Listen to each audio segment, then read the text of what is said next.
Hey folks, this is Bill. I'm back, and what I decided to do is go ahead and we're going to put this Google Hangout that Jonathan hosts with WP-Tonic Live, that you don't really hear it on iTunes because of the Google Hangout, but we're going to have the link also so you can watch if you want to, watch part of it.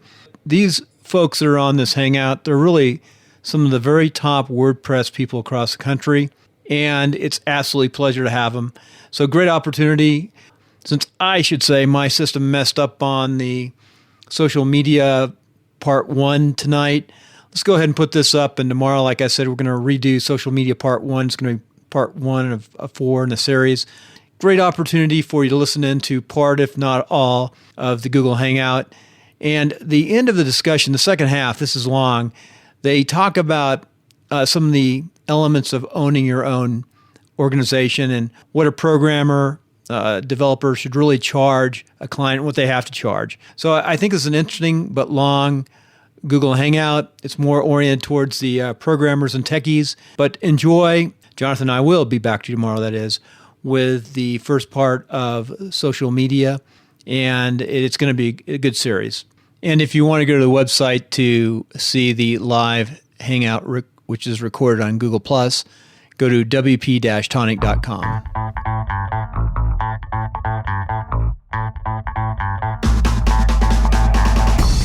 It's not quite live. There we are. We should be live. Right. We are live. Hey, welcome to WP Tonic's Hangout. Jonathan, you're going to be the host today. I'm Bill Conrad from New Media Gold. We're on the backside, and our wonderful panels, they can introduce themselves. Yes, right. Ladies first. Ladies first. Are there any ladies here? I suppose I'm on the end of the row, so I suppose I'll start. My name is Sally Getch. First of all, I would like to say that Patrick will not be joining us. He's feeling a bit under the weather, and he's got a lot of work to do with Woohoo themes. So, ladies first, but we're going to start with our guest lady. All right, Natalie. Yes. Go for it. Hello, I'm Natalie MacLeese, founder and principal of Purple Pen Productions and founder and chapter leader of Girl Develop It Los Angeles. Woohoo! Right. Our next lady and our normal panelist.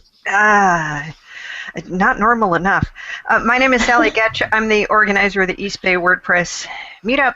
I've been using WordPress since 2005, and I actually dream about it. You don't, do you? I have dreams about coding, yes. It's oh, really my. fun. Really? Unfortunately, I'm not doing anything brilliant in them, and I never remember the solutions when I wake up. Oh, I'm not going to respond to that, actually. Next, John Locke. Hello, I'm John Locke, and I am a developer and founder over at Lockdown Design in Sacramento, California. Right. David will be joining us, but a little bit later. That's what he informs us. That's what he informs me. So, Adam, can you introduce yourself? Hi, I'm Adam Silver. I run South Bay WordPress Meetup in the Los Angeles County area, and I also have a blog and podcast over at kitchensinkwp.com, and I do other stuff in WordPress. Yes. And of the notorious Morton. Can you introduce yourself, Morton? There you go, silent. More than sign language. Yeah, he will be coming and joining us when he sorts. All right. Can you introduce? I'd like to introduce my co-host. Can you introduce yourself, Bill? Oh, yes. I'm Bill Conrad. I'm the least fluent in WordPress, but I'm learning so much. They say you are as the 5 people you are around. And I tell you what, I learned so much from these Google Hangouts and these WordPress specialty folks. So I really enjoy it. And I hope to get around to all your meetups, too. That's one of my goals this year. All right, there you go. And I don't know what I am, but my name is Jonathan Denwood. I run a small digital agency called Digital Delirium in Reno, and I've been actively developing in WordPress since version 2.9. And I'm the kind of online moderator, whatever. And Bill Bill controls all the stuff in the background, so it's quite useful. So hopefully Morton will return at some stage. And Whatever. we have decided that we're going to have a general discussion period, and then we go on to the main subject, which is going to be WordPress membership plugins and our experiences of those. So to start off our general discussion, I thought that WooCommerce had just issued a kind of solution for photography, and it struck me it had some interesting elements because it was like they were offering a kind of complete service aimed at photography. It was a theme, maybe plugin combination. And I think there's kind of traction in that where you offer kind of a complete package for specific industries. And I just wondered what the panel thought of this new plugin from Wufoo Themes and the whole concept. Are we going to get more of these type of combinations aimed at particular industries? Go on, panel, please, somebody. I suspect we will get more of these solutions. As I said in the kind of pre-roll discussion, I think, if I were a photographer, I'd probably still be looking more at the graph paper press sell photos solution. But if I had a site where I was selling a bunch of other things in a WooCommerce store, it would be nice to have this available. So as a ex-photographer, let me just go ahead and put this on around my neck, this huge piece of glass. Oh, it's the big lens! Yeah, I have the big glass. I have a few of them, and I'm trying to sell some of them. Well, the lenses don't lose value. No, they lose no value. They gain value. Anyway, so, I still shoot. I don't shoot nearly as much as I used to. It's ironic. I got into WordPress because of my photography business. I needed a new site. I was presenting at Natalie's meetup 4 or 5 years ago, talking about a different framework and a layout, and my old site was a flat HTML. It was just time. And so that said, I built my own, and had this existed then, yes, it'd make it much easier. What I find odd is the fact that they do a licensing, $79 for one site, 5 sites, $129, 25 sites, $179. So if you're a photographer, it's just I can see the reasoning. I just don't necessarily. It's odd. It's how they price everything. Of course, so it's one. If I'm a photographer, I'm gonna buy it once. But if I'm a developer focusing on trying to get business from photographers, I would buy the larger packages. The only issue is or you'd have each of your clients buy their own. Buy their own, exactly. So the main issue is I didn't really look at the docs too much in depth and what they're using for. I know Woo Themes is great. I know them. I was talking to one of them recently at WordCamp Maui. I'm just gonna keep dropping that in there. I'm sorry. Yeah, it's rough, isn't it? Yeah. It's been a rough life this last month for me, let me tell you. Yeah, we feel so sorry for you. Yeah. So I went from 80 degrees to 84 degrees balmy. I'm sorry. So life is rough. It is, Can I just slightly interrupt? Morton, are you with us, Morton? Can you hear me now? Oh, yes, we can. Morton, you can speak. You're a little white. You're a little white, though. You look pale. I do? You're washed out. Your light's Okay. You're right on. Direct. Looks like there's a. You know why? You know why? It's because I'm on my Mac. And Mac, for some reason, I'm on my Mac and I look wonderful. So let me just click on this button here. And then I'm on my PC because my Mac wouldn't be up to this. Oh, well. Bill, I think the camera's on me all the time, Bill. No, it's not. I'm watching. Oh, isn't it? Oh, not at all. In fact, I've got both monitors up. It's doing well. That's just for you, John. He's got 4 monitors, my... No, I don't have 4 monitors. I got 2 Macs. Brain radiation. He's got he's surrounded. He's like a Bond villain. I think what Morton is surrounded by is soundproofing, which is very sensible. Oh, Morton, yeah. Oh, Morton looks good. Looks like he wants to do like a... I clicked the button. See, now it worked. He was like recording for Linda. All right, Natalie. I think you look good. Natalie, what did you think about this Wufoo plugin? Do you think it had any kind of interest at all, or? Not for me personally, but I think a photographer needing to sell photos is a pretty common use case.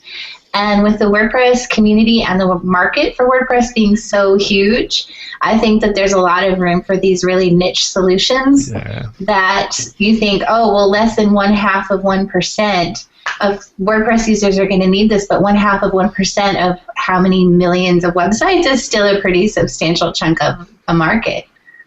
Yeah, I totally agree, Natalie. That's that was the main reason why I added it. Was it's only a small section, but I think there's going to be more of these type of products. And it just kind of, I thought it was just interesting. It came from Woo Themes and being that they're big players in this sector. But I think there's a lot of other people that are looking at niche sectors. I'm going to ask a quick question though on this. I'm looking at the documentation real quick. And obviously they have the ability to add photographs. They have the ability to sell a product. But from my perspective, when I was shooting professionally, and I want to sell prints. Right. I don't see anything about selling prints. So I use a service called Zenfolio. I still use them. I downgraded recently because there was no reason for me to go for the higher level. I wasn't selling enough to make it sense. But Zenfolio is perfect. And now Zenfolio also offers blogging. So they didn't. You used to have two. You had your site and you had them for. So I actually have a seed name set up. So you go to store.myoldcompanyname.com. Nobody knows you left my domain. They took care of my store. I create packages, I create prints, framing, all that stuff, all through them, and then they manage it all. So that's the only drawback I see. I don't think it's a full solution because I think that would be more. That's more than the theme can do. Yeah. Yeah. The Cell Media plugin from Graph Paper Press does prints. Let me drop the. All right. I think we go on to the next subject. The next subject I put on was obviously the core developers of WordPress have changed. Helen and Dion. Dion. They've retired, semi-retired, and we got two new heads. I just want to get from the panel because I'm no. Obviously, having two new leads will change the focus slightly. But have you got any insights how far out does the core team of WordPress plan their updates, the revisions of WordPress? And have you got any insights maybe on how decisions are made in WordPress and Automatic about the direction that WordPress is going to go? Matt calls, Rand and I all the time. We do talk. and then we bring in Natalie. Yeah. We do beers on Skype. Yeah. They have there's a roadmap. I mean. Yes, I put the link to the roadmap in the chat. There you go. So there's the roadmap, and that's what I use, and that's what I go by. Those dates are loose; they're not in stone as far as the release dates because things come up, and bugs are found, and depending on they have to make a decision what gets squashed and what gets included or not included. But they're pretty close, and that's what I think is awesome. I mean, I love the fact that there's a roadmap. Right. But like you say, things changes. In the next, let's say, the next year, is that obviously at the conference, Matt said that the language side was going to be a big thing for them. But in the next year, do you see any fundamental other things that are going to come up that are going to surprise people? No. Well, that's different. It depends. If you're paying attention to what they're talking about producing, it's not going to surprise you. I mean, I subscribe to the dev chat emails, and they say, all right, we're working on this, we're working on that. We just put the theme changer back into the customizer and so on. And sometimes you see that oh well, we've made a decision to postpone this because it's not working out right. I mean, I hope we don't get more surprises of the sort we had in 3.6 with the post format UI disappearing at the very last minute, which was frustrating as I just made a bunch of videos with them in it. And also because I really liked it. It doesn't seem to have that many fans, but I actually quite liked the post format UI. But I think they probably all learned a lesson from that in terms of being more confident about implementing something before they promise. But, yeah, so Morton, what do you think? You asked like 3 completely different questions. Are you talking about? I do that normally, don't I? Are you talking about the new lead developers, or what's happening in WordPress, or if there's a plan going forward? Yes. Okay, let me answer the what's happening thing then. Answer any or all of those. Okay, so whatever you think I was asking. So the big thing that's changed in how WordPress is developed happened not last year but the year before, after the big disaster of post formats UI, when all of the feature core development was moved into feature plugin development. So anything that's new to WordPress, any kind of new feature that hasn't been there before, any kind of change or extension is now developed as a standalone plugin, so people can test it as it's being developed without it getting built into the core, and then if it doesn't work, have to be pulled out again. So right now, there are several major plugins that are underway. You have the front-end editor, which is going to be launched sometime in 3087, I think. They're just waiting for all those page builder plugins to, have. Yeah, exactly. And there's the WP API, which is coming soon. There's the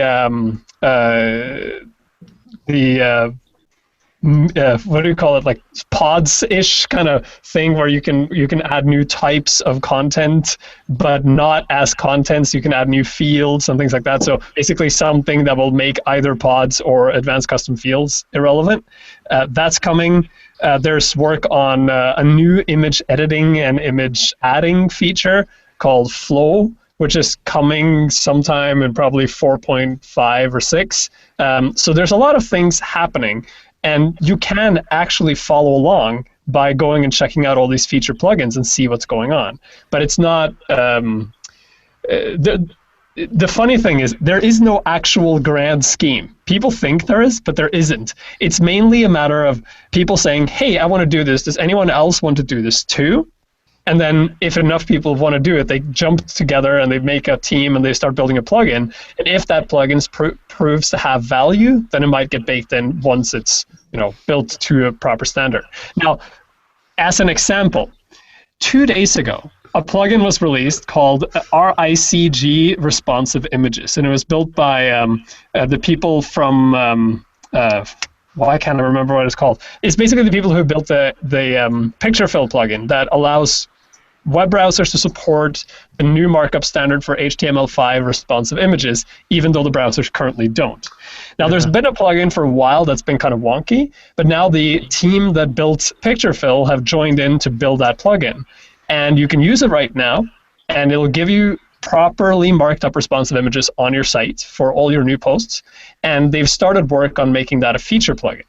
Now, the funny part about it is no one really knew this was happening until all of a sudden it popped up a couple of days ago, and then thousands of people install it, and now there's a channel on Slack, and everything is happening at once. So there's a chance that might actually be baked in sooner than we think, whereas some of the highly anticipated features like image flow and the WP API keeps getting pushed forward and forward because it's so complicated. This was the reason why I brought it up, because I was aware that they're kind of separating functionality and plugin, and like most things, there's good and bad.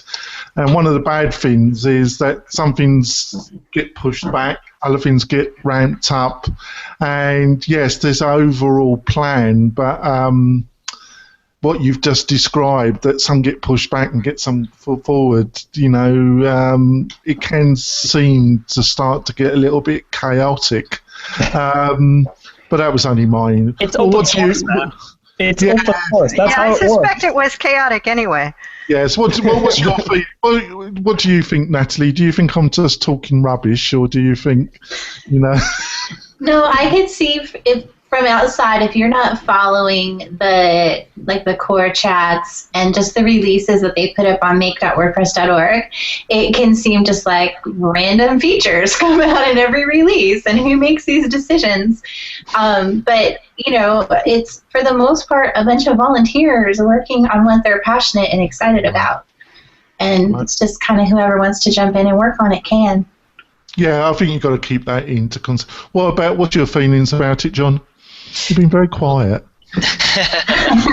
Yeah, well, definitely, I think a lot of what appears in WordPress is just paving the cow paths. It's paving, making things solid that people are already trying to do and that people are requesting.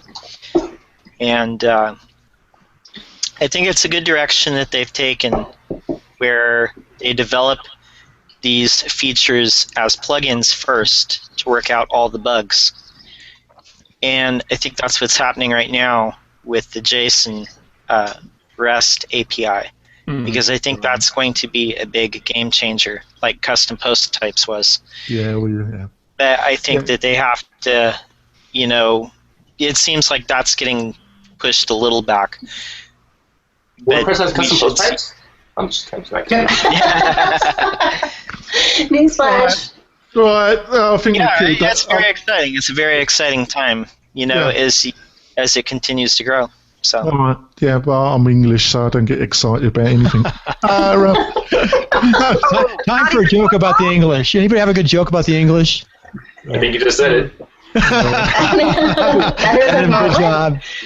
All right, on to the next one, because taxonomies. I put in this plugin, detect shared terms, and I noticed Matt in San Francisco, the things he said that he felt that needed improving was taxonomies and how WordPress deals with taxonomies.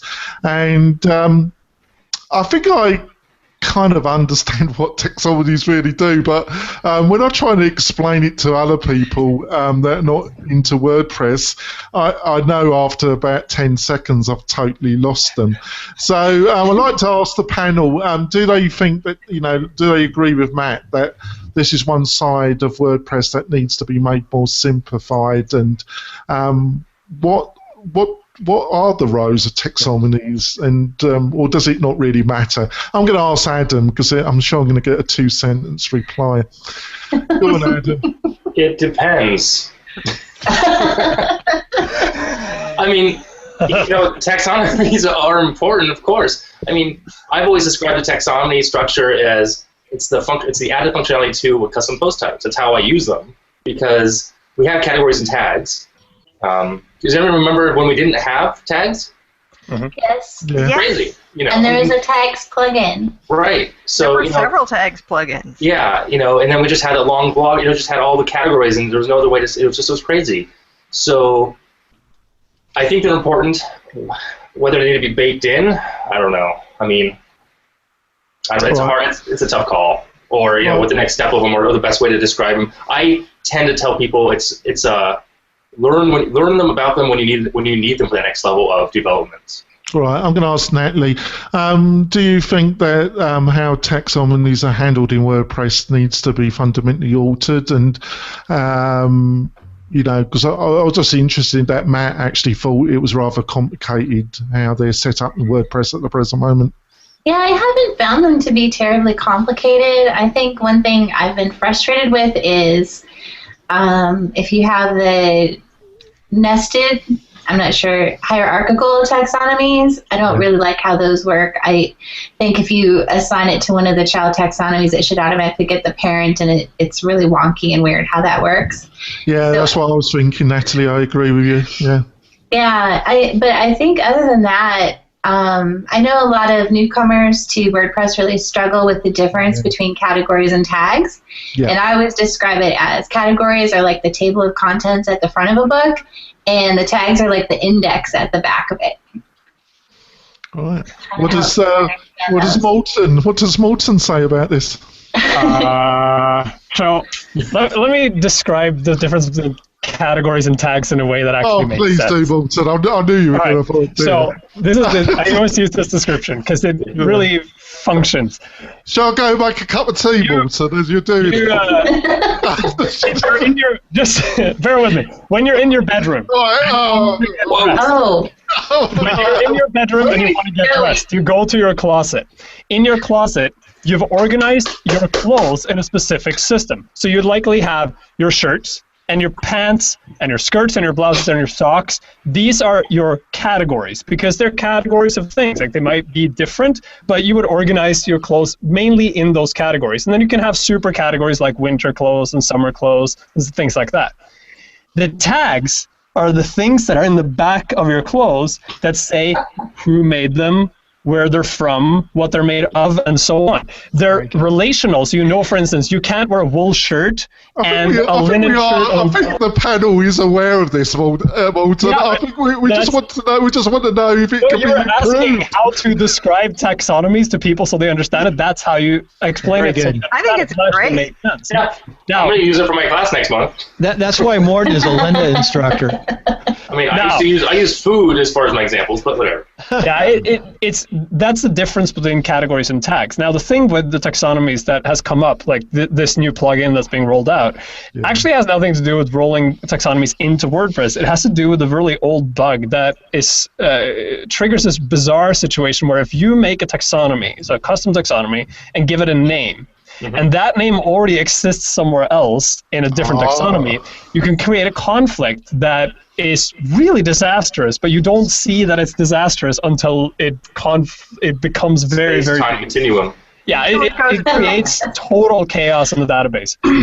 What they've done is fix the bug in such a way that so they fixed the bug, but the problem is when they fix the bug, if you currently have that problem on your site through a plugin or a theme, and the new version of WordPress rolls out, then those tags will get all messed up. Like the taxonomy slugs will get messed up. So therefore, you have to run the plugin to find out if you currently have these things on your site so that you can clean them up before the next version of WordPress rolls out.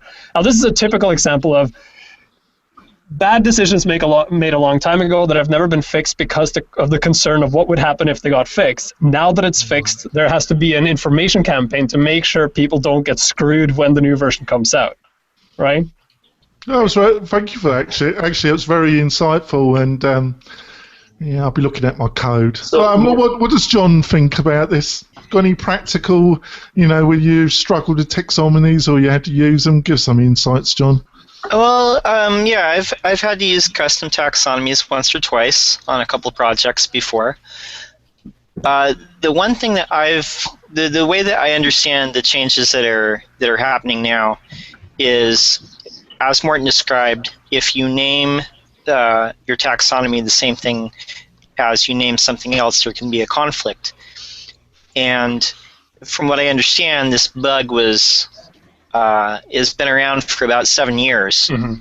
But now with WordPress grown to the size that it's at, separating out those different taxonomies, say you have two things that are named the same thing, you want to separate it in a way to where it's not going to cause bugs on all these millions of sites. So I think this is kind of a big deal. It'll make life easier. I know for me, in the past, it's you can't name categories and tags the same thing, or I've tried to avoid that. So definitely, I think this is a big deal. So. All right, thanks for that. Yeah, it's important to fix. Yeah, go then, Sal. What are you going to say? I was just going to say it's important to fix the bug, and you do. I have run into what may be this bug or maybe something else where something has ended up with the same slug as something else, and you go to a really unexpected place when you click the menu link or whatever, and you're puzzling over it, and you finally discover, there was a page that was trashed but not deleted that was called that, or there was a category with this name and also a menu item with this name, and so anything that can help prevent those things is good. And I think also just kind of reflecting on the site that I'm building now, that all right, so you have an event plugin and it creates event categories, and then you have an event category and you give it the same name as like the post category, or do you need to give it a different name that's similar to, in trying to organize things, or do you just want to go into the code and say, no, I'm going to change this up so that I can use my regular categories on my events.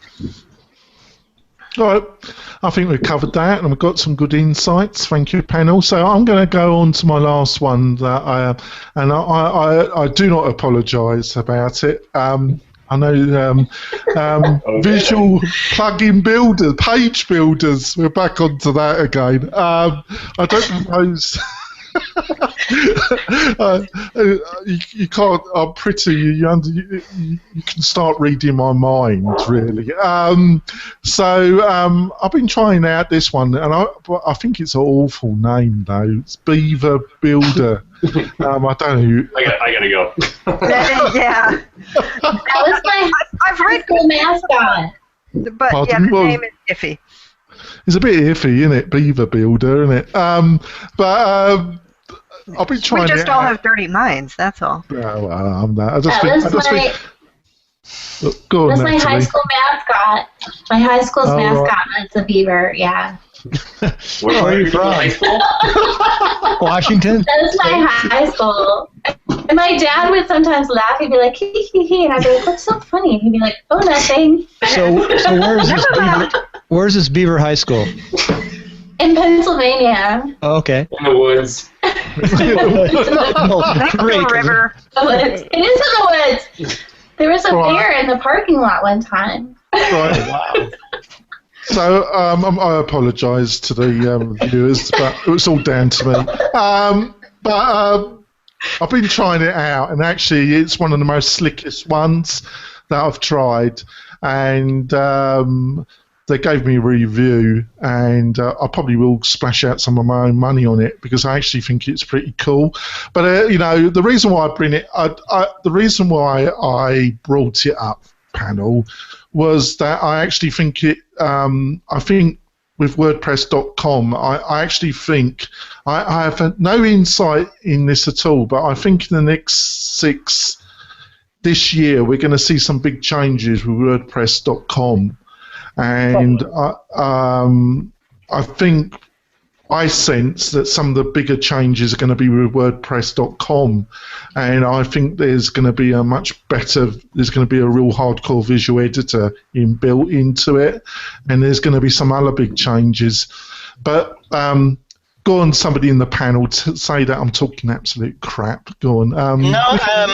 You know what, Jonathan? I think you actually have a really good point.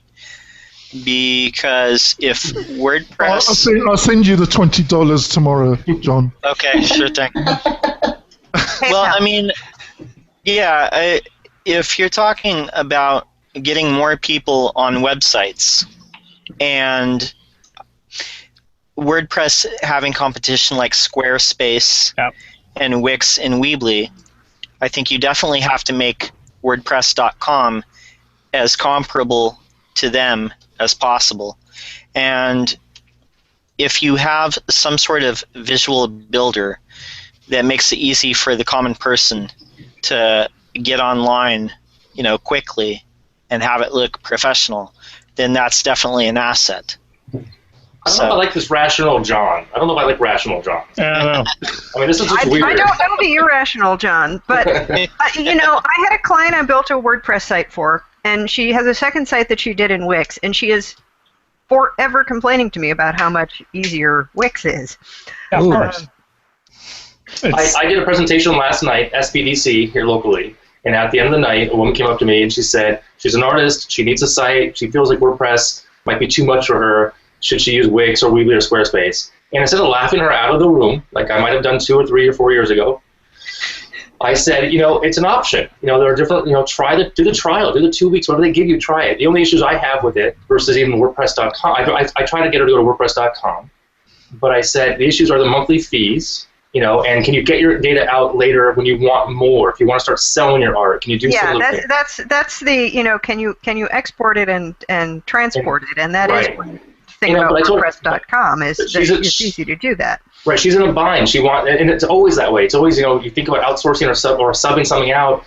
If you think about it for 2 days, you're 2 days behind schedule. So she wants the website up and running as soon as possible, but she doesn't want to take the time to investigate everything. She wants the easy answer, or at this point, she'll end up just hiring somebody, maybe me, to build her a quick little, couple pages website on .com. But we'll see. But Wix, Weebly, Squarespace, they're functional. They work for some people, and they're not my cup of tea.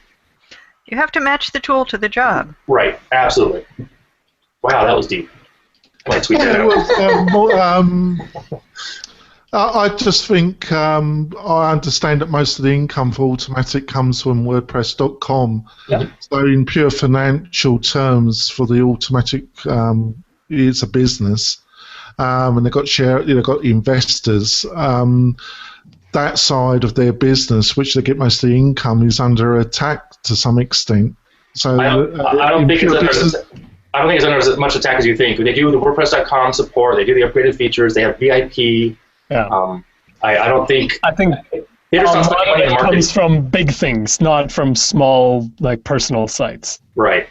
And I don't think they're not taking out I also commercials. think that Matt has said many times that basically they use WordPress.com as a massive beta testing site. Mm-hmm. So if they roll something like this out on WordPress.com, it will eventually be available for self-hosted WordPress. Not always.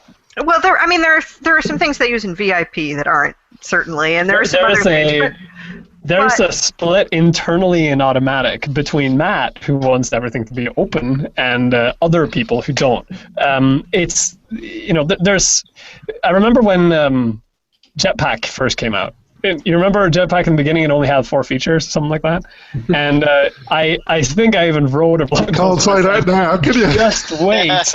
There will be 1,000 features, and half of them will cost money. Because this is a way for Automatic to wedge their, paws into the pockets of people who don't want to be on WordPress. Right, yes. Well, I didn't say it would necessarily be available for free. No, but see, what's happening is a lot of the features that are being added to WordPress But you're a very brave man, Walton, argue with Sally. I just don't argue with her. I just agree. No, wait. I have a point here. No, I wouldn't dare argue with Morton. I think what we'll see is... part of it. I think we'll see a split. We'll see WordPress.com diverge more and more from WordPress, the core application, because WordPress.com benefits from being a different type of service. Like, it's becoming more and more of a service and less of a online version of WordPress. And if they include a page builder, that will require a complete rethink of how all the themes work, because you're basically putting a new layer on top. And it would require standards that then have to be adhered to by theme developers who submit themes to WordPress.com. And they can control that, but they can't control the themes that are available in the wider WordPress market. So rolling out a theme builder that would work on WordPress.com would probably mean refactoring it completely to get it to work with every other theme. And that is not something I think Automatic would see any value in doing. Right. What about you, Natalie? You got any thoughts? Well, if they put some sort of a page builder on WordPress.com, they're going to have to really think about how that's going to hurt people's ability to export their data out of WordPress.com and move to WordPress.org, because I know a lot of people sign up for WordPress.com to get started. And they run that until they run up against some kind of limitations, and it's time to move off to their own self-hosted site and maybe hire a developer to do something custom for them. And it's going to make it that much harder, I think, to move off of it. They would have to do some sort of plugin that was available in the repo for people on WordPress.org to make sure that all that content could come over. That's an excellent point, Natalie. The thing is, I've got nothing against Wix and the other players in it, but it's just I think people have been kind of drawn to these priority solutions because WordPress hasn't got a real strong page layout thing that they can use, and I would prefer to be able to keep them in an open source community rather than going to a priority solution myself. So that's my position. I'm going to wake up Bill. Bill, are you awake, Bill? I'm busy here. We actually have a question. That's what I was going to ask, Bill. Have we got some questions? I told him a couple of things. It says, what is the best, this is a while back, what is the best WordPress plugin for membership sites? Well, we're going to get there, Bill. Well, he has that. I said it would wait till the end of the road. So yeah. So any other questions? No. I'll do a wild card later on. But Morton's got his finger up. Yeah, giving us a finger. Whoa. It's this finger. Can I just mention one thing? So, the appeal of Wix and Squarespace and these other auto builder services is this idea that you can do it yourself. You don't need to hire anyone to do it for you. The problem with these services is that even though it appears that you have a lot of control, you have very limited control because they give you basically a theme to work with, and then you can do some customization within this theme. The other thing I've discovered is that the accessibility of what they build is atrocious. It makes WordPress accessibility look fantastic, which is really bad. How about the SEO? And I have no idea. I haven't gone that far, but the reality is the SEO isn't too impressive either. If we think about the web going forward, the web needs to become more accessible because of how people access the web with new devices. And I'm always worried that if people go down that track of these custom builders, that they'll end up with sites that are not accessible. And that's especially true for services like The Grid. Have you seen this? I have heard of it. Auto web design thing where you just submit content and it randomly. Oh yeah, I saw that. They have the best demo video. Ever. I watched the demo too. If it works. That actually, Walter, that's me. Yeah, it's actually like a little person sitting inside doing it. It's probably an army of VIP. I'm sorry. I apologise, folks. Watch the video though; it's very interesting. Yeah. The demo, if I may interject. Yes, go on. The demo video for The Grid is indeed impressive, and it blew a lot of people away. But from what I understand so far, what they have developed is the pages are very heavy. They're not performance. They're not built for performance. And so they would appeal a lot to web designers who want to turn out a site really quickly. That might be an option for like an agency that just wants to turn out like a pretty site. But they're not necessarily going to be the most strategically best put together sites that you could put together. Yeah, well, we've had all this before, haven't we? When I started in this game, I was using Dreamweaver and I was using the visual editor. I admit it. On my first couple of websites, and looking, they were awful, but it's kind of like it kind of oscillates, doesn't it? Back and forth, doesn't it? When I started building websites, they didn't have any visual editor. They used Notepad.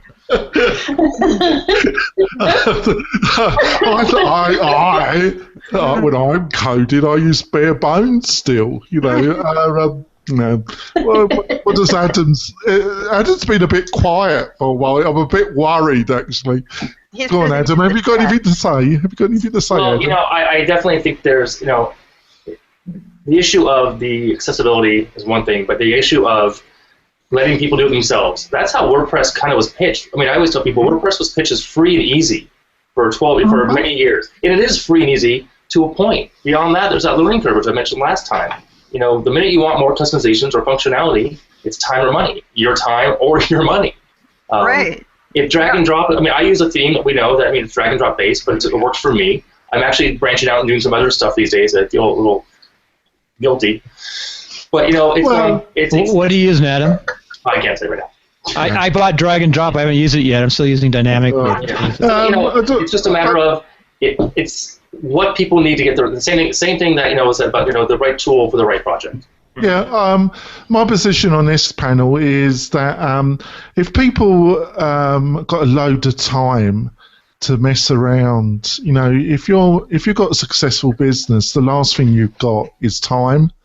And if you're going to spend loads of time on this type of stuff, you're never going to hire me anyway, because you're never going to be able to afford to hire me, and I'm not that expensive. I'm cheap, folks.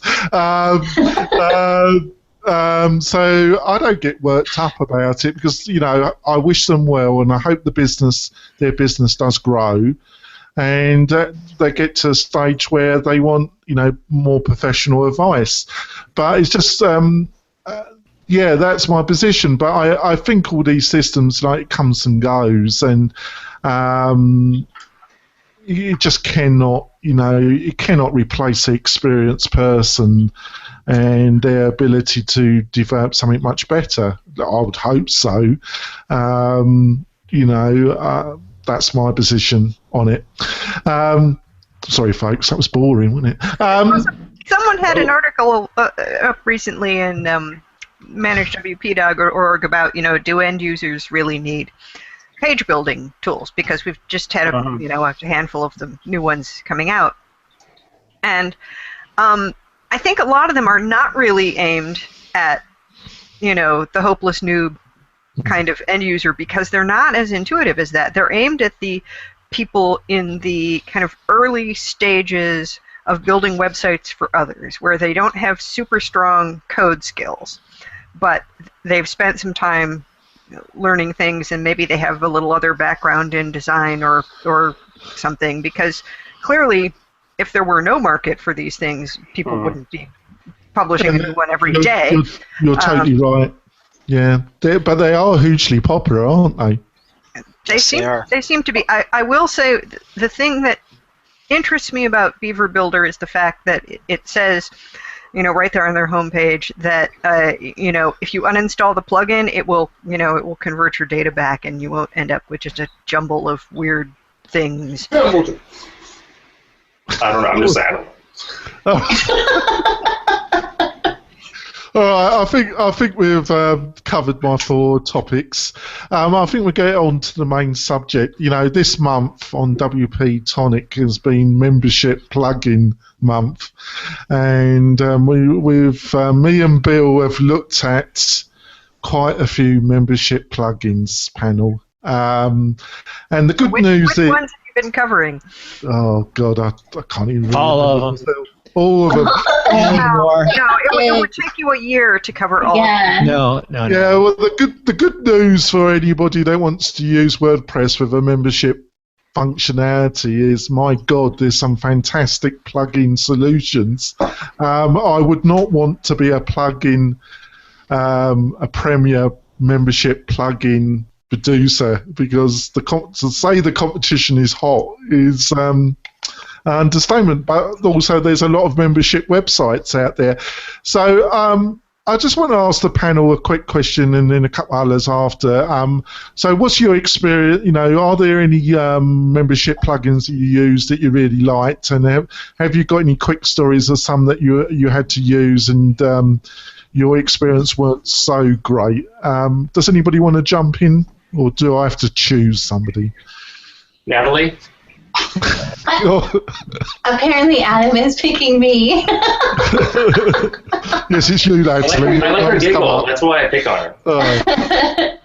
I have built 4 membership sites, and those used Wishlist, Magic Members, and then the last 2 both use Justin Tadlock's membership plugin. I think it's just called Just Members.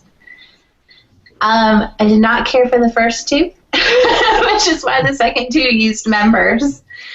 One of them had it was a paid membership, but you only had to pay once, and then it was a lifetime membership. So I was able to just set up a custom user role and then a Gravity form with a user registration add-on to collect that payment up front. Yeah. And then just use the functionality in members to manage the rest. The other one was actually annual, so I just had to throw a couple of functions in a plugin to expire people's memberships and get them to renew using Justin Tadlock's members. So it's really simple, really clean, and fits a lot of use cases, actually, where you don't have to do drip content and all of the different membership levels and all that kind of stuff. Well, thanks for that. Anybody else going to volunteer, or do I have to choose you? Have any of you seen... Oh, go ahead. Go on. Go ahead. Oh, I'm sorry, Morton. Go ahead. Go on, Morton. I like this game. We should just keep saying "go ahead" to the other person. Well, Adam's walked off. I think I've bored him. Have any of you seen the plugin called Pi Register? No. No. I was playing around with I was trying to build a website. I was building a site for a course that I'm making, and I was trying to aim for a very specific type of membership site. and I tried 14 different plugins to try to find something that actually did what I wanted to. And do you ever go to bed? No. And this plugin is the one I ended up with because it allowed me to do things like within one plugin. It allows you to take over the sign up and registration procedure for WordPress. So you basically can redirect people to a custom page for each of the stages: sign up, registration, login, and profile management. So you can actually take away the entire back end of WordPress. And it has a ton of other features, including paid membership and all this other stuff. And it's all contained within one very simple and easy to use plugin. Because the challenge that I found with a lot of these membership plugins is that they're very, very complex. They're huge and complex, and they're built under the old way of doing things in WordPress with these very, very tricky management pages that assume you know everything already. But PyRegister actually does a lot of this stuff. So I ended up using PyRegister and membership, the one that Natalie was talking about, in combination. And it was like a 10-minute setup at the end. Once I knew what I was doing, I could put the whole thing up in 10 minutes. And it actually works completely seamlessly with just those two plugins and nothing else. And it's smart because it does things like when you install and activate it, it builds 4 pages for you: the registration page, the login page, the profile page, and I forget what the 4th one is. And if you deregister the plugin, so you deactivate it, then it removes those 4 pages for you. So you don't have these 4 stray pages that are doing nothing on your site. And those 4 pages contain within them shortcodes. So if you want to, you can move the shortcode elsewhere in your site, take the pages away, and really customize it. I'll give you full marks. Yeah. Dealing with digital media, if you're marketing digital media, how would that work on the page? Well, you're basically just you're taking over the registration process, right? Yeah. And then at that point, you would use something to handle the members. I think it actually handles members too, but I'm not sure. I haven't gone that far into it. I'll give you full marks, Morton. You've managed, I must have talked about 12 plugins in these 3 hours, and you still find one that I didn't know about. So I'll give you a full marks for that, Morton.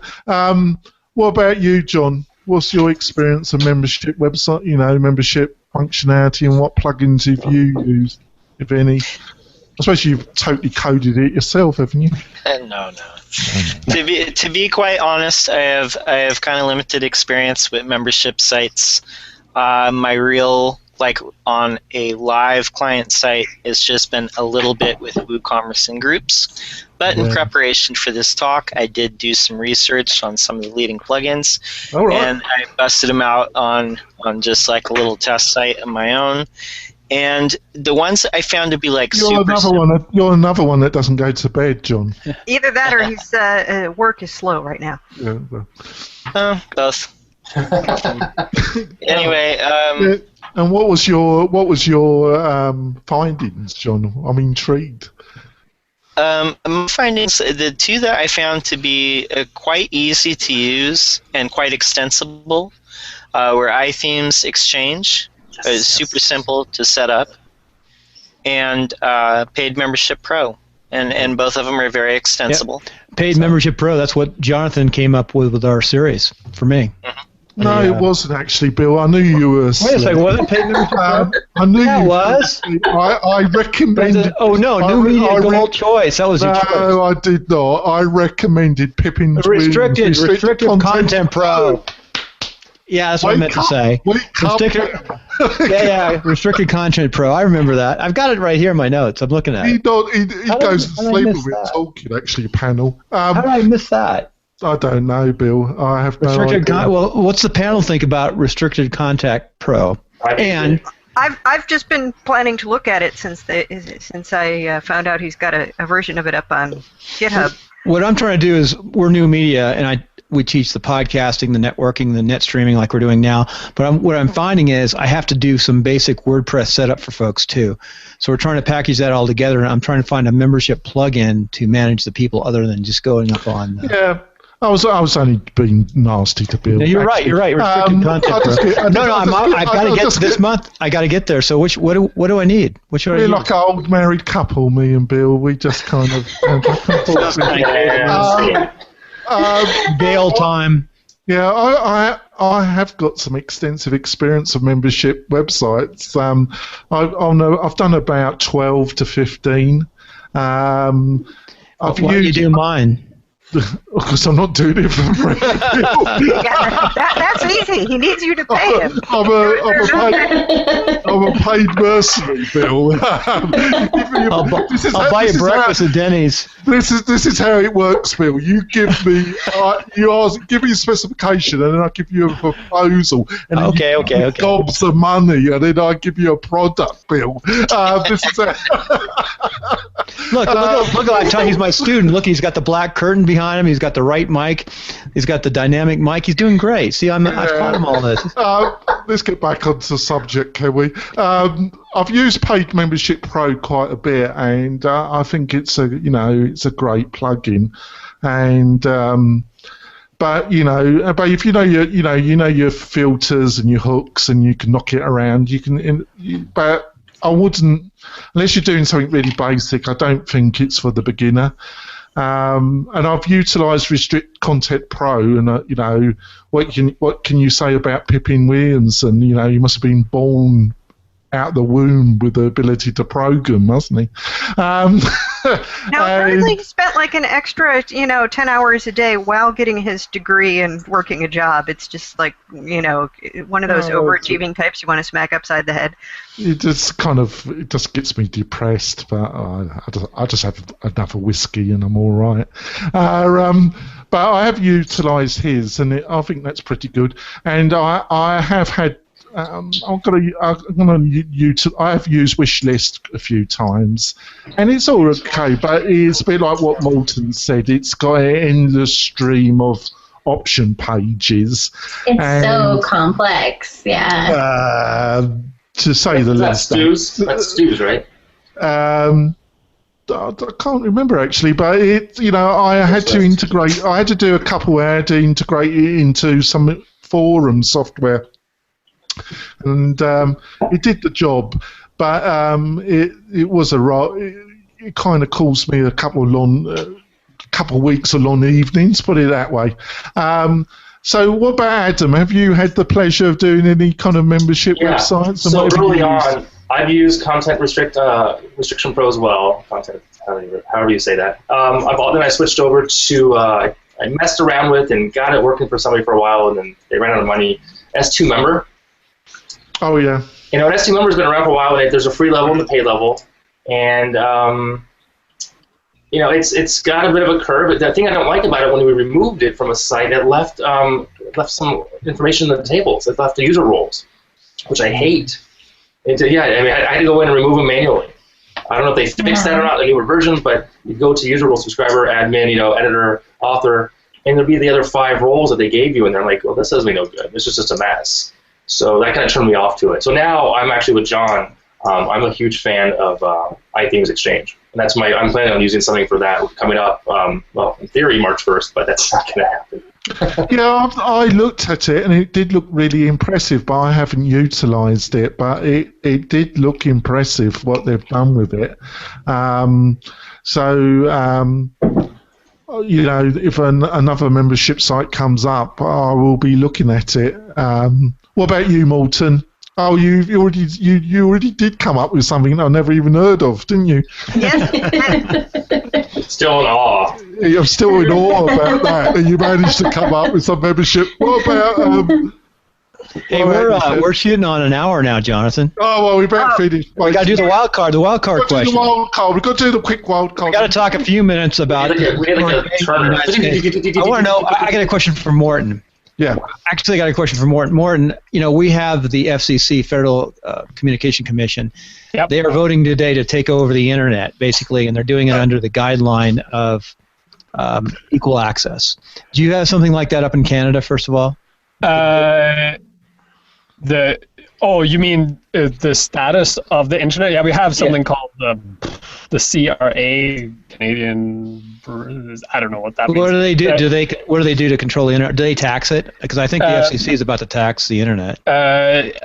No, they don't. The basic issue is oversight over what the providers can and cannot do, right?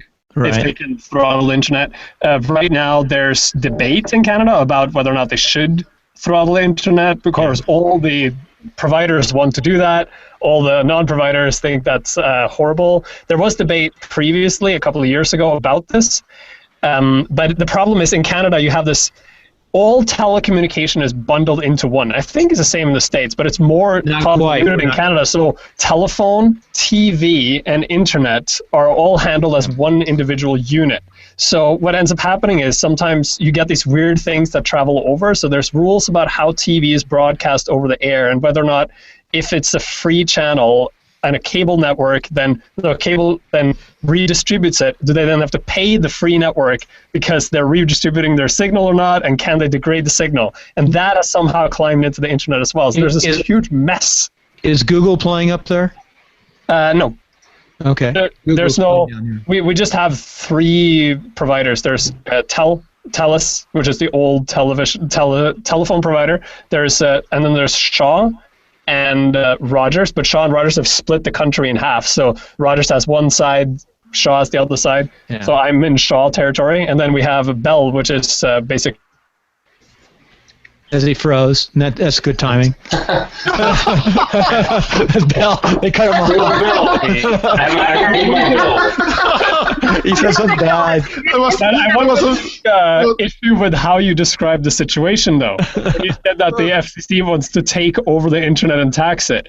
I mean, I understand American anti-governmental nonsense, but that's just pure paranoia. What's happening is the government is trying to prevent private companies from basically destroying the freedom of the internet. And this is not hyperbolic either. They're literally trying to say, because we can't control you anymore, because you can actually use the internet to access services we don't provide, we want to charge you extra for those services so that we still get the money. Because the internet is posing a huge threat against the big cable companies who used to control what we watched and when we watched it. What we need is competition. We need more providers. And what happens, I was a city councilman for almost 6 years until 9/11. And I'm very familiar with cable companies. They're not my friends. And in fact, we penalized our cable company, but they're public-private monopolies, basically. They have franchises within cities. So what we need is competition. We need more people competing, more ways to get a broadband than just a cable company. Yeah, that's what we need. And just so you know, Verizon, just for those who have Fios in LA, or Verizon sold Fios. It'll be a new name within a year called Frontier from the East Coast. So, once again, kind of went on the low on the radar. Less competition, or maybe whatever. That's just the money. It sold for like $13 billion. I missed out on buying it myself, right. But Anyway, I was back in Omaha when they put in the test Google optics, and that's pretty impressive. Awesome. Go ahead, Jonathan. Back to you, Jonathan. Oh, it's back to me, is it, Bill? Anybody else? Time will tell what happens now that the FCC is taken over. Probably taken over. It would be lovely not to have to deal with a charter. Where's my tin hat? Your closet with a tab that says tin. After what you've said about Canadian providers, Morton, you're finished anyway. They were worried you were going to say something. They froze you. Right. All the people in the States don't say FBI, CIA, or NSA. Right. I mean, look, we have crappy, expensive internet because we don't have enough competition, and they have, cheaper, better internet in most parts of Europe because competition was forced on them by regulation. And, I am not a big fan of the American government, past or present, but I would think I would probably rather have the FCC in charge than, Comcast. It's the cities that create the monopolies. In Kansas City, all of the cities got the new Google, huge, super fast internet. You're talking about one city didn't, because the council didn't allow Google to come in because the cable company controlled those council members. You know how to fix that? By nationwide federal regulation. You're a Canadian. Yeah. Well, the thing is, this works everywhere else. I don't know why Americans think that this free market system works when everywhere where they don't have it, everything is always better. I'm sorry. And Bill keeps talking about Google, the company that does no evil. Yeah, sure. No, I just know that's my favorite provider, right? Really for speed. Oh, God, I think you've got to be worried about any company. I'm like the guy in the corner for my speed. We do no evil. Yeah, You know. I was going to say I don't have a provider for speed. I don't know about the rest of you. You know, Martin needs to put his little hat on now, his purple hat, or where it is, his orange hat. Go on, let's finish, Bill. Have we got any questions? That's enough of the FCC. Have we got any questions from the chat? We had a couple questions. We answered the question about the best membership plugin. I mean, I think it depends on what you want, because a lot of things that are billed as membership plugins, what those are basically content restriction plugins. Yeah. Right. And if you want to build a site where you're like displaying your members, you need an entirely different sort of a plugin generally. And I'm looking at something called Users Ultra for a site where what we want is for people to A, pay for membership, but B, be able to create and display detailed profiles. Can I say something, Stanley? You get the second gold medal of this, because you have managed to find a plugin that I've never heard of. I was spending hours looking for something, because on sites we've built in the past, we custom developed the profile sections, and that was not something that this is a nonprofit site, and they haven't got the budget for that. But somewhere up here, I think I have the link to the site. I knew my panel would impress me. You always impress me, panel. You always you found two plugins that I've never even heard of. One last thought. I use Infusionsoft, and they have a solution too, but I don't want to pay $70 a month. I know Infusionsoft. I had to integrate Wishlist with Infusionsoft once, and it was ugly. Infusionsoft is kind of ugly sometimes too. Infusionsoft. My sense of it. I want to wish that on my worst enemy. I tell my wife, she's in charge of figuring out. All right, then I'll come to the conclusion, Bill, that we haven't had any decent. Hey, there's a question for you. I think. Right. No, it's for, I guess, the whole panel. It says, "How?" Wait, let me find this. It actually was addressed to you. How much should I expect to pay a developer an hour? Yes, that's a question from I responded in the chat. RMC's a non-profit. Can the panel answer that? Holy shit. I can tell you how much you can expect to pay me. $5. Fiverr.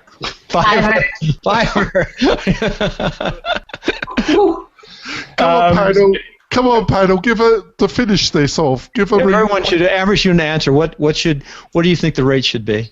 Come on, panel. What's the fair rate? Start with Adam. Whatever the market will bear. I mean, it depends on how do you value yourself and your time? Honestly, I mean, I started off 20 years ago. I was $20 an hour. Wow. Now it's 20 years ago. I'm $23.50 an hour. So my wife's like, give it up. No, it just depends. I don't know. I don't know if we're. Should we just say what we charge an hour when I do hourly work? You can or not. Do you want to say, Bill? Do you want to say, Adam? I charge $110 an hour when I do hourly repair fix work. And and people say, how long will it take? And if it's a brand new site, I get a lot of people ask me for help, and I say it's going to take 2 to 4 hours. I don't know until I open up, until I log into your dashboard. I don't know what I'm going to see. So you don't give an estimate ahead of time. You don't say this is what it's going to take. Okay. I can't. We don't know, because I have until you've seen the code. Right. Have no idea. So I'll give somebody 15 minutes of my time on the phone, and I might spend another 15 minutes tops if I really don't know what's going on, or they don't know how to explain what's going on. Good. I'll spend maybe a half hour, potentially investigative, before I jump in and say this is more time on me. But 2 to 4 hours, oftentimes it's more, sometimes it's less. And I let people know I track my time well. I mean, I use FreshBooks. I mean, I'm ethical. I track what I've done. I give them notes. I don't leave any back doors of anything. But 2 to 4 hours, it's like that cable guy coming to your house. We'll be there between 8 and noon. Okay, we don't know until we open. Let's go down the list. Go, John. Go, John. Morton, what about you, John? Yeah. Natalie, then. Yeah, lately I've been trying to do more like a value flat fee based pricing. Definitely for fix-it jobs, that ends up being hourly. But if like my average effective rate it's somewhere between 50 and 80 an hour, which is I mean that's still low.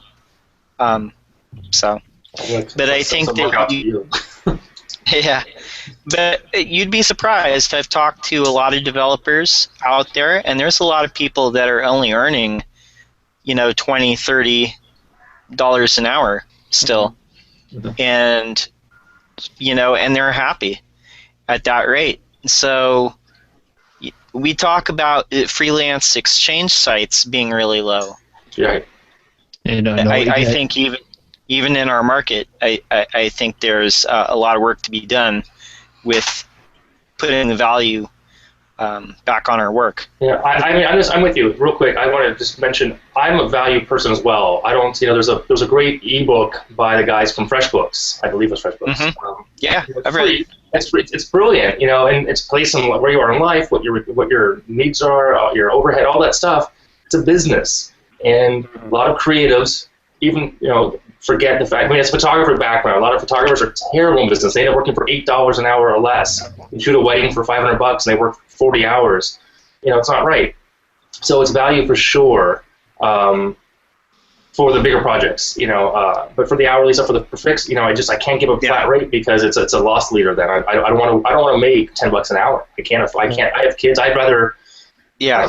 I don't want to hang with them, but I'd rather do something else. So Morton's next. Morton, what's the Canadian dollar these days? What's the exchange rate? I think I get one. Let's see. For $1 US, I get like 120. No,